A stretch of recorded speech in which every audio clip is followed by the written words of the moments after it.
오늘날 시대는요, 각자가 자기 소견에 옳은 대로 행동하며 살아가고 있는 시대죠. 그것은 사실 구약 시대 때 사사기를 대표하는 설명이기도 합니다. 사사기 21장 25절에 그때 이스라엘에 왕이 없으므로 사람이 자기 소견에 옳은 대로 행동했더라라고 기록하고 있습니다. 사실 이것은 인류가 만들어지고 끊임없이 되풀이되고 있는 문제이죠. 자기 소견에 옳은 대로, 자기가 볼 때 옳은 대로, 내가 기준이 된 것, 그것이 타락의 본질이거든요. 그런데 그래도 괜찮습니까? 내가 볼 때 옳은 대로 행동하는 것이 괜찮은가요? 우리가 그렇게 내가 각자가 옳은 대로, 내 판단대로 그렇게 생각해도 될 정도로 우리는 건강한 사람이 맞느냐라는 겁니다. 왜냐하면 악인들도 자기들이 볼 때는 옳은 기준을 가지고 행동하고 있기 때문입니다. 조 부트가 쓴 청년들아 무엇을 위해 살 것인가 라는 책에서 그 책을 하나 읽었는데요, 거기서 제가 한 부분을 언급되는데 읽어드리겠습니다. 마음이 비뚤어진 사람들은 자기가 정한 어떤 부도덕한 행위들을 선한 일보다 더 의미 있다고 보기 때문에 살인을 저지르고 성추행을 저지르고 아동폭력, 테러 등을 태연하게 저지릅니다.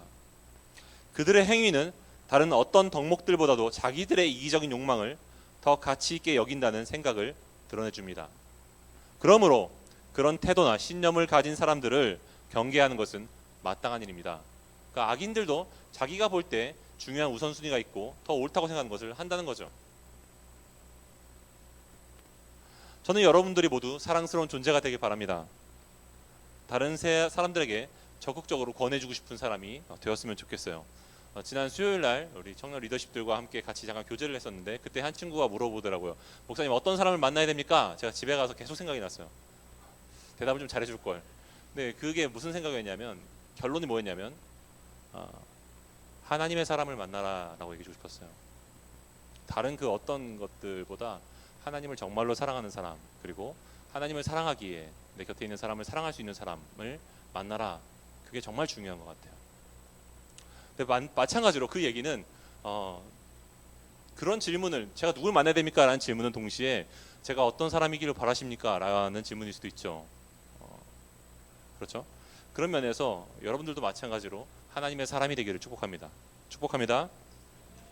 솔로몬은요, 자기의 인생 성공의 정점 때 잠언을 기록했습니다.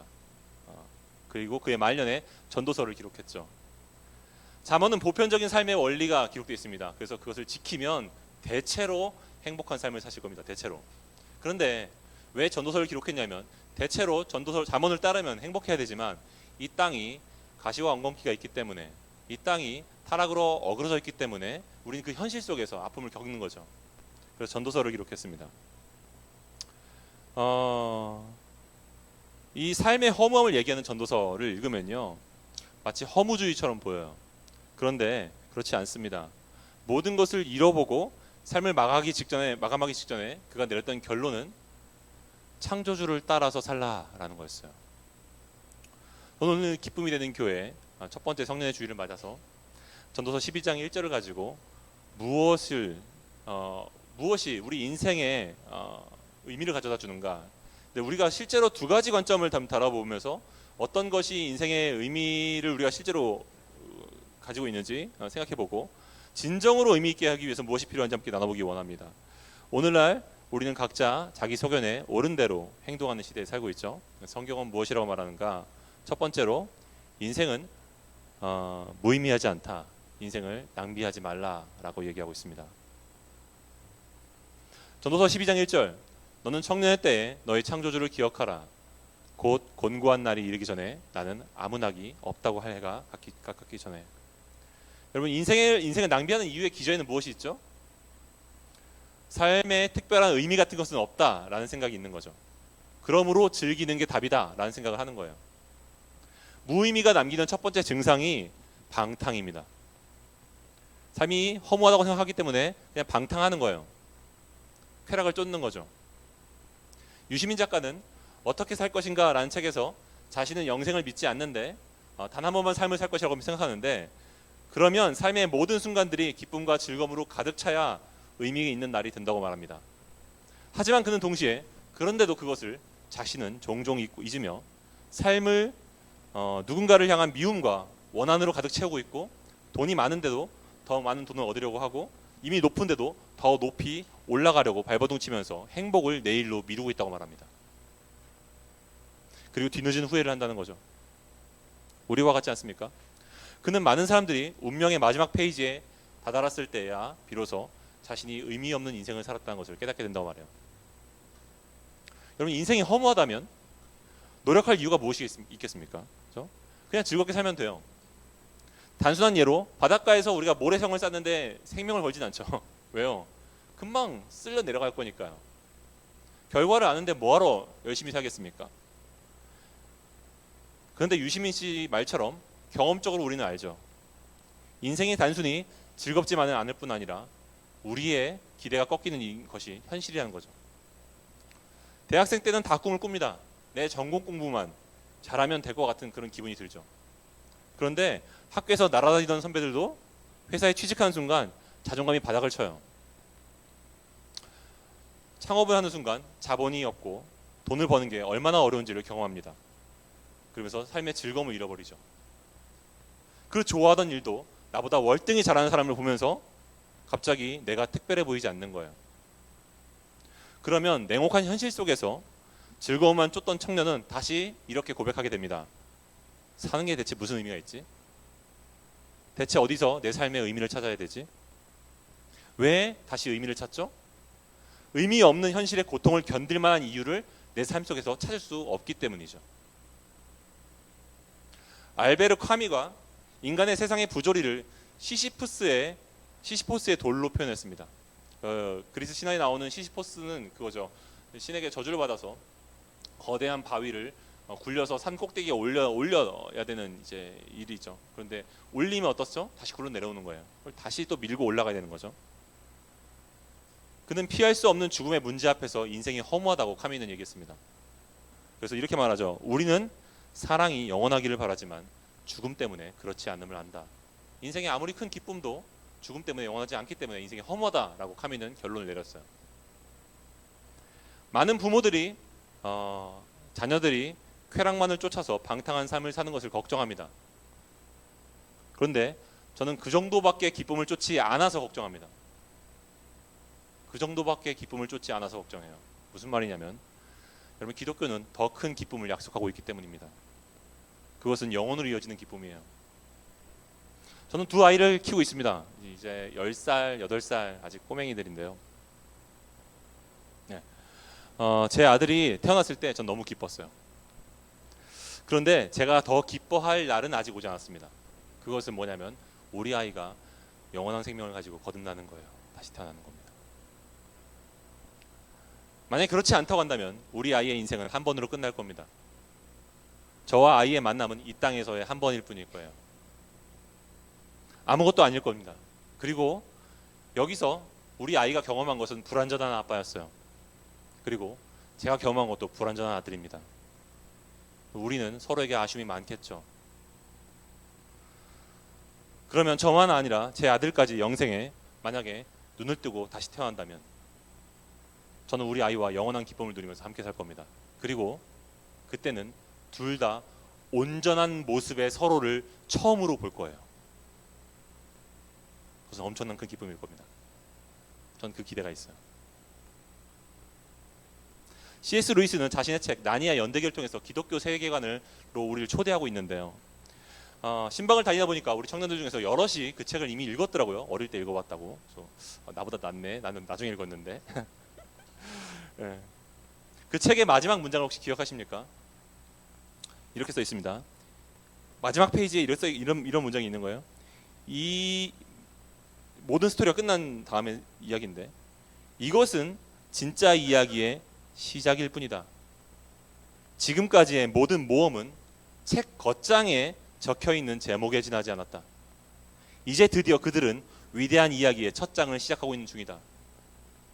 이야기는 영원히 계속될 것이고 항상 새로운 장이 그 이전에 있었던 장보다 훨씬 더 위대한 이야기가 될 것이다. 우리 인생의 죽음은 마지막이 아니라 책의 겉표지의 제목에 불과하다는 거죠. 우리가 살았던 인생은 책의 겉표지에 불과된 거예요.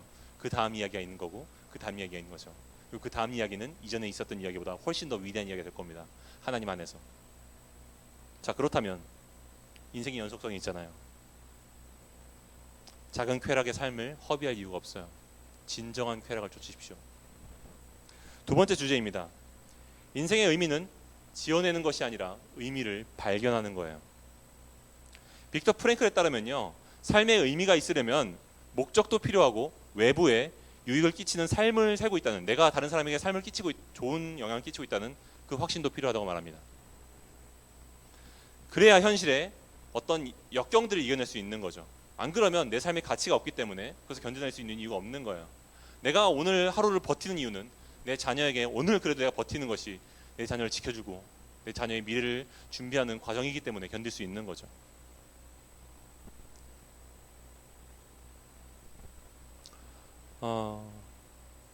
그런데 무의미가 남기는 두 번째 행동은요, 반대급부로 의미를 스스로 지어낸 다음에 열심을 다하는 거예요. 이쪽의 사람들은 이렇게 말합니다. 삶이란 내가 만드는 거야. 내가 내 인생의 작가야. 이렇게 말해요. 두 가지 문제는요, 첫째, 지어낸 의미는요 객관적인 진실이 아니라는 겁니다. 무슨 말이냐면 이런 예를 한번 들어보죠. 여러분이 만약에 저는 집에 고양이를 기르고 있어서 이거 선물로 줘가지고 잘 기르고 있는데요. 그 이제 동물원에 가도 저는 사자와 호랑이가 고양이처럼 보여요. 솔직하게 진짜로. 그래서 고양이 행동들을 막 하는 거예요. 얘가 막 그루밍도 하고 그래서 귀엽단 말이죠. 그래서 제가 스스로 의미를 부여한 겁니다. 나는 고양이 집사니까 나는 쟤랑 친해질 수 있을 거야. 그리고 나는 쟤가 너무 사랑스러워 보여. 그렇기 때문에 고양아 일로 와봐, 좀 다가와봐 하고 주먹을 딱 내미는데 그럼 어떤 일이 벌어질까요? 네?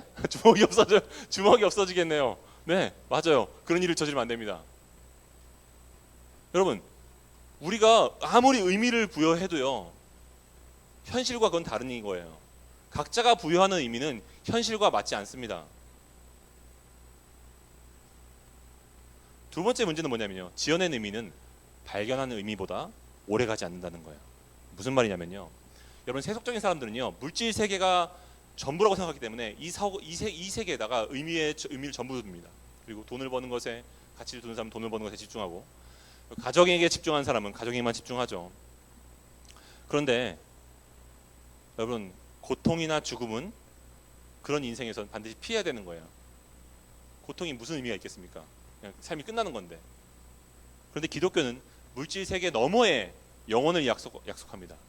물질 세계 너머에 소망이 있다고 말합니다. 그러므로 눈앞에 있는 고난도 이겨낼 수 있는 거죠. 죽음도 재해석할 수 있는 거죠. 아버지가 돌아가심으로, 내가 너무 사랑하는 아버지가 돌아가심으로 인생이 절망스러운 게 아니라 슬프지만 다시 볼 소망이 있기 때문에 오늘을 살 수 있는 힘이 생기는 거죠. 내가 부여한 의미는 결국 이 땅에 한정되어 있는 의미에 불과하지만 그것이 망해도 흔들리지 않는 유일한 소망은 그 너머에 있는 영혼을 바라볼 수 있기 때문에 흔들리지 않을 수 있는 거죠.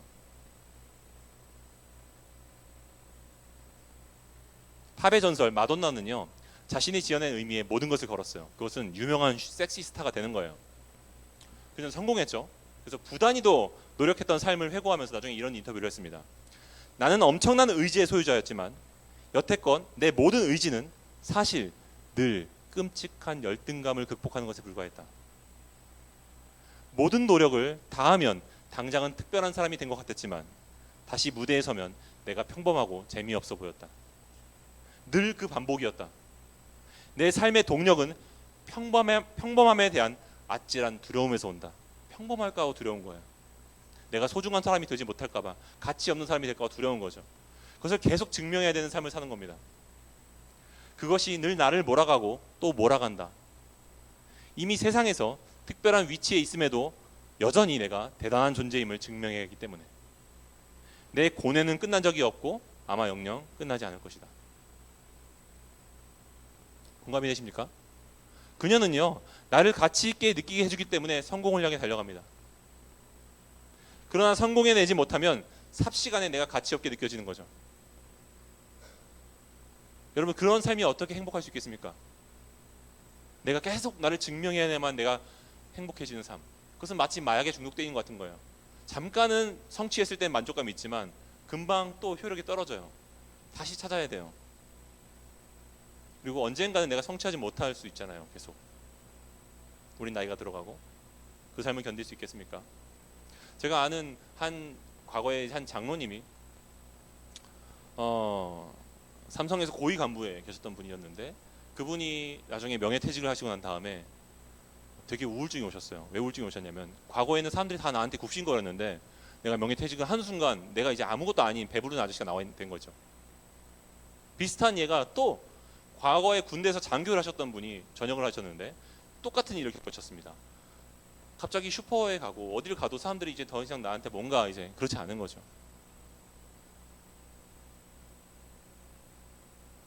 그런 두려움이 우리에게 있습니다. C.S. 루이스는요, 인간의 성공 동기에는요, 핵심 집단에 들고 싶은 마음이 있다고 말합니다. 핵심 집단에 들고 싶은 마음이 있기 때문에 열심히 하는 거래요. 특별한 집단 안에 속해 있다라는 어떤 소속감 안에서 우리가 불안함을 달래고 싶은 겁니다. 그런데 그거 아십니까? 성경에서는요, 우리의 최종적인 심판이 특별한 집단에 들지 못하는 것이라고 말합니다. 그리고 외부에 남게 되는 것이라고 말해요. 누가복음 13장 28절 읽어보겠습니다. 시작. 너희가 아브라함과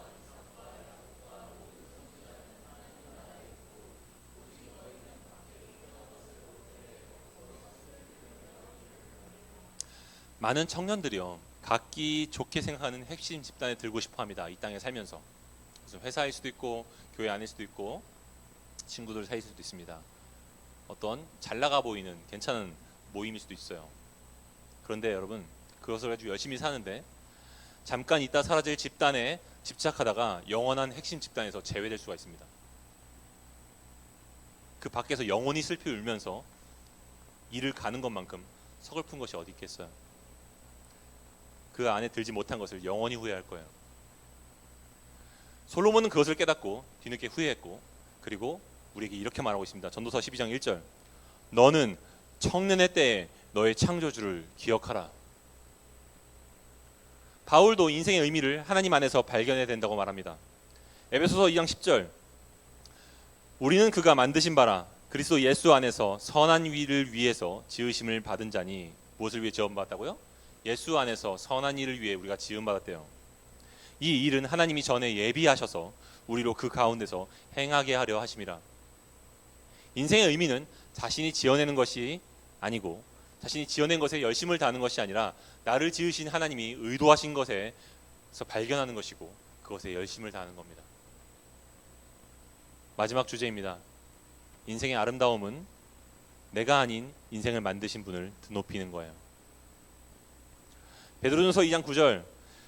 그러나 너희는 택하신 족속이요 왕같은 제사장들이요 거룩한 나라요 그의 소유가 된 백성이니 이는 너희를 어두운 데서 불러내어서 그의 기이한 빛에 들어가게 하신 분의 아름다운 덕을 선포하게 하려 하심이라.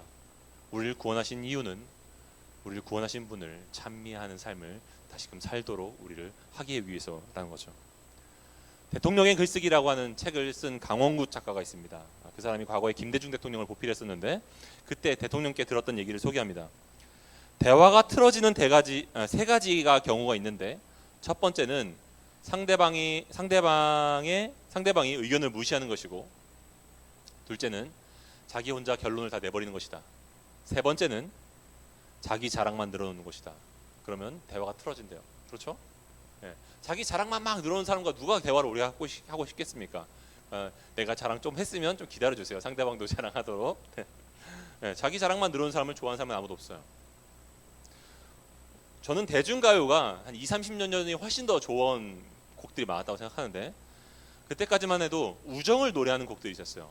가족을 노래하는 곡들이 있었습니다. 근데 오늘날에는요, 어떻습니까? 너무 가사만 떼어놓고 보면 별 내용이 없어요. 너무 성적이고 그런 은유적인 표현들이 많습니다. 그리고 무엇보다 자기를 자랑하는 노래가 너무 많아요. 자기 자랑. 내가 뭐 얼마만큼 벌지, 막 내가 최고지, 막 이런 노래가 되게 많아요. 내가 제일 잘 나가, 막 이러고.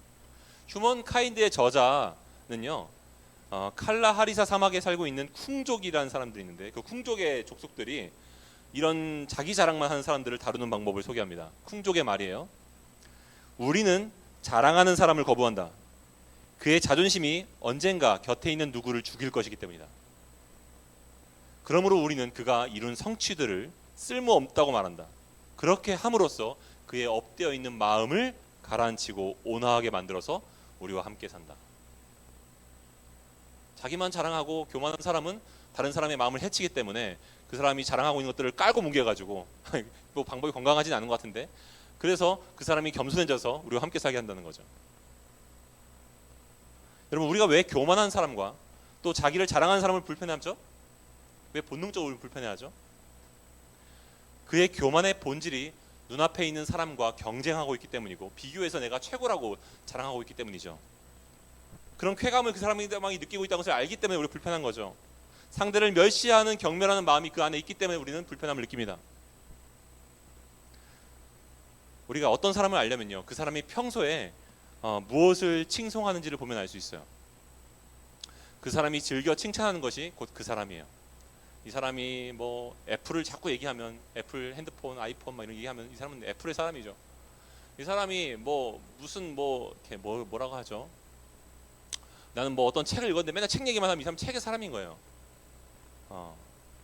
그 사람이 즐겨 칭찬하는 것이 곧 그 사람인데, 그것은요, 이 사람이 만약에 자기를 칭찬하는 걸 즐겨하면요, 그 사람은 자기 중심적인 사람일 겁니다. 반대로 타인을 향하면 타인에게 관심을 두고 있는 이타적이고 겸손한 사람이겠죠. 하나님을 자주 칭송한다면 그는 하나님의 사람이 맞을 겁니다. 과거 황정민 씨가 영화 시상식에서 그런 수상소감을 해서 화제가 됐는데요, 이렇게 말했어요. 솔직히 저는 항상 사람들한테 그래요. 일개 배우 나부랭이라고요. 왜냐하면 60명 정도 되는 스태프들과 배우들이 이렇게 멋진 밥상을 차려놔요. 그럼 저는 맛있게 먹기만 하면 되거든요. 그런데 스포트는 제가 다 받아요. 그게 너무 죄송스러워요. 사람이 가장 아름다울 때는요, 자기가 아닌 자기 삶에 끼친 다른 대상의 공로와 그 아름다움에 대해서 인정하고 높이는 모습일 겁니다. 여기 있는 모든 자녀들은 자녀들의 공로로 여기까지 온 게 아니라 많은 부모님들의 사랑과 선생님들과 많은 친구들의 도움으로 여기까지 온 거죠. 그것을 잊는 순간 아름답지 않아 보이는 거고, 그것을 기억하는 순간 아름다운 거죠.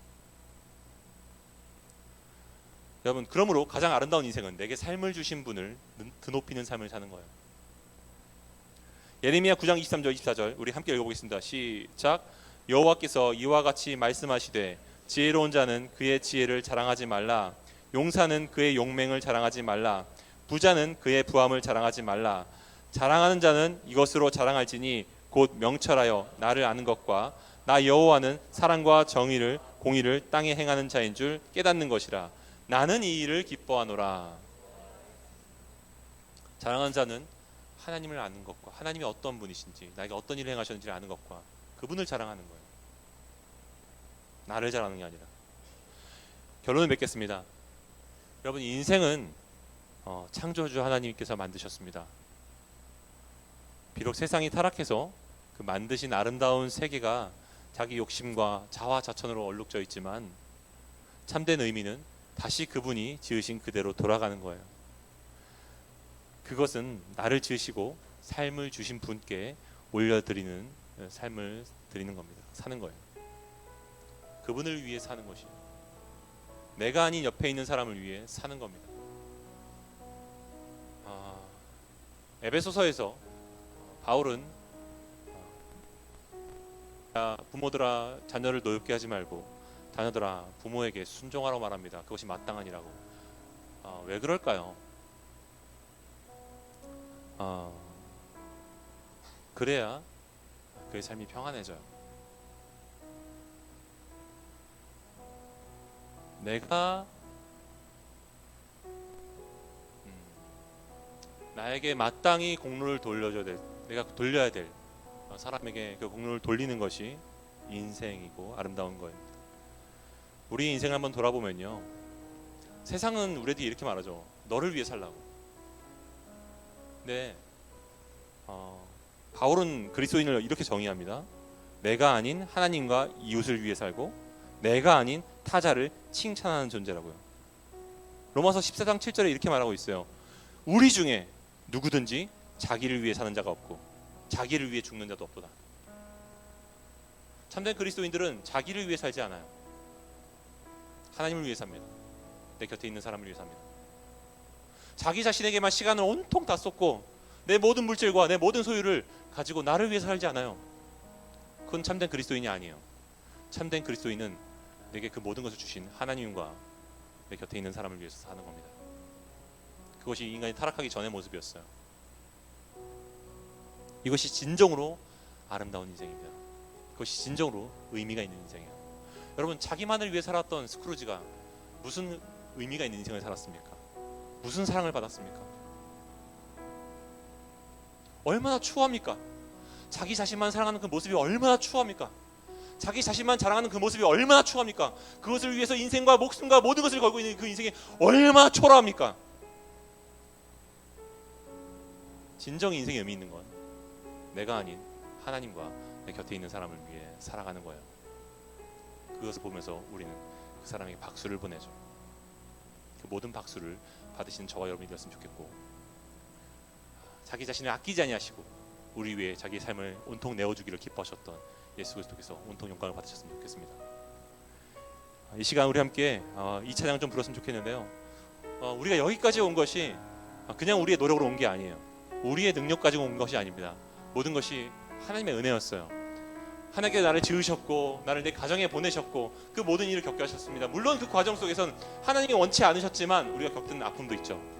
하지만 그것은 이 땅이 망가져 있었기 때문에 겪게 되는 아픔이고 슬픔입니다. 하지만 하나님께서는 거기서 우리가 멈추지 않길 원하시고 우리를 구원하셔서 우리를 참된 기쁨으로, 참된 소망이 있는 길로 우리 이끄시기 원하십니다. 그 은혜를 좀 묵상했으면 좋겠고, 오늘 내가 있는 것이 내 노력이 아닌, 내 공로가 아닌 하나님의 은혜임을 기억하며 내 남은 삶을 어떻게 살기를 다짐하는 우리가 됐으면 좋겠습니다.